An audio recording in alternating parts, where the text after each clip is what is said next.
My name's Aaron. Welcome back to my channel. How are you? I'm super fantastico and I'm doing really well. Gracias. And today I am reviewing Rosine for Les Snob Red, which is 190 euros for 100ml. It's an eau de parfum and the notes are green mandarin, beetroot, raspberry. So I love raspberry. Anyway, the heart notes are rose essence, rose absolute, iris, amber seed. The base notes are ambroxan, mucus, and Java from Vertiver. Just Vertiver Java I don't like. Do we have our bottles of Les Snob? Are we engaged with the high stuff? Let's get testing. So this is the most horrible plastic top I've ever seen. Ugh, it's just, Plastico is not great, but I love it. I love the name. I think the name is very cool, Les Snob. But I wish it had a different top. If it had if you imagine a metal cap, or it would just be really, really great.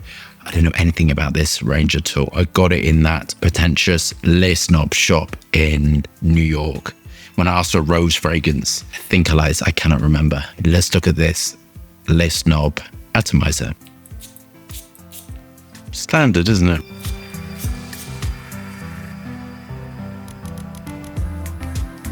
Okay, so I think in the shop, it was only sprayed on a test strip. And this is the first time I've smelled it on my skin. This smells totally different on the test strip to it does on the skin. On the test strip, it smelled kind of out here. But actually in reality, it's different, which is gutting. Always, always, always try fragrance on your skin. Try and test strips first. Before you buy, before you give over your hard-earned cash, put it on your skin. Say, I'll be back in 5 minutes.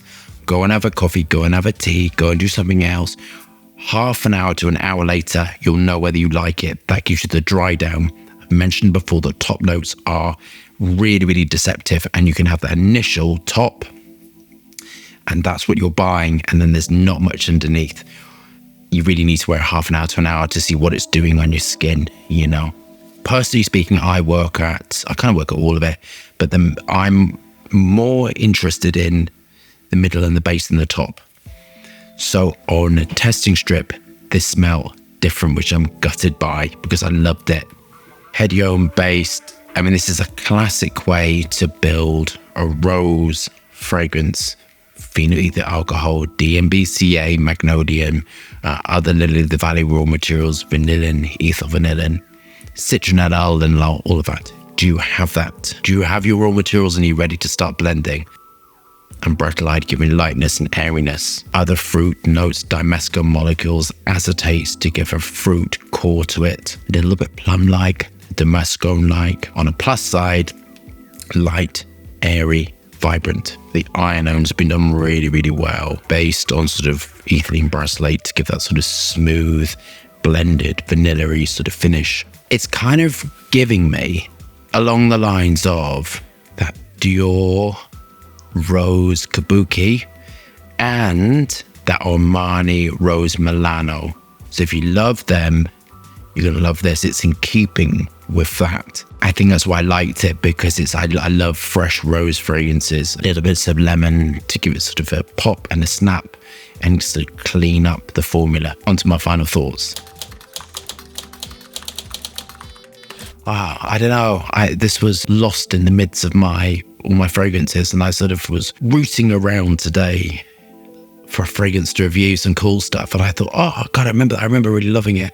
This smells so different on the strip to it does on the skin. On a plus side, this is giving vibrancy. This is giving life, that sort of energy. The sillage would be great. At a distance, it smells great.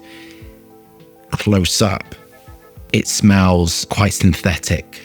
And I love rose fragrances, and I love rose, and I love rhubarb and Damasco and DMBCA, and I love all these things, and vanilla and ethyl and all this. I love it all. Kind of why when I took my time with my floral fragrances and with my rose fragrances, because I love rose. I don't know why. I just really, really love it. It is my favorite raw material. I kind of use it all the time. I go through masses of it. I love it. And I kind of think when I smell rose, and I've done Red Fever and I've done Amazonian, and I took my time with these. I really, really took my time. I've been talking about my rose fragrances for ages. And with Red Fever, I can tell you a little bit behind this. I made it once and I made up 60 kilograms because I love it, and I love it so much I put it in a body butter.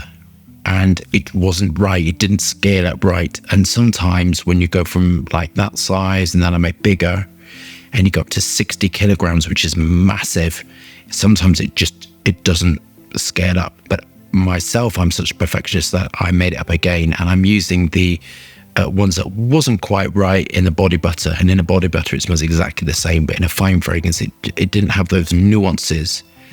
And the fresh fragrance, that was perfect. So that's what I want to say. And I took my time. I love rose. I love rose-based fragrances. And for me, they really sit on my skin and they make me very happy. And when people smell rose-based fragrances that don't really give you rose, they think of this. And this, to me, smells overly synthetic, metallic from, the phenol ether alcohol, the citronella, all of that. And it's lacking that rich, dark, red, throbbing rose absolute at a high concentration. That's in my opinion, of course, that's kind of, I get a little bit upset because I bought these with my money and I wanted something that gave me rose absolute. I love rose absolute. For me, I get upset when I'm not smelling that in a bottle. That I want to convey that to you. I hope I'm getting that across to you. And I'm very passionate about what I do, and I'm very passionate about rose. I took a long time, a lot of development, and I really didn't want aroma chemical rose. I wanted real, dark, sensual rose. But anyhow, that is me. On a plus side, this is brilliantly constructed. It is vibrant. It is clean. The sillage should be great, but it's missing out on something, that I'm feeling a bit sad by, because I love rose and I love my work and I love rose-based fragrances. I'm going to mark it as 7 out of 10. I'm kind of a little bit disappointed. On rose fragrances, I'm going to be a bit more critical because I love them. And I feel a little bit disappointed, but there you go. Les Snob from a Snobby shop. So if you love that review, thumbs up and subscribe for fascinating, interesting content, lots of moving hands and lots of fragrance reviews. Hope staying safe and well. See you soon.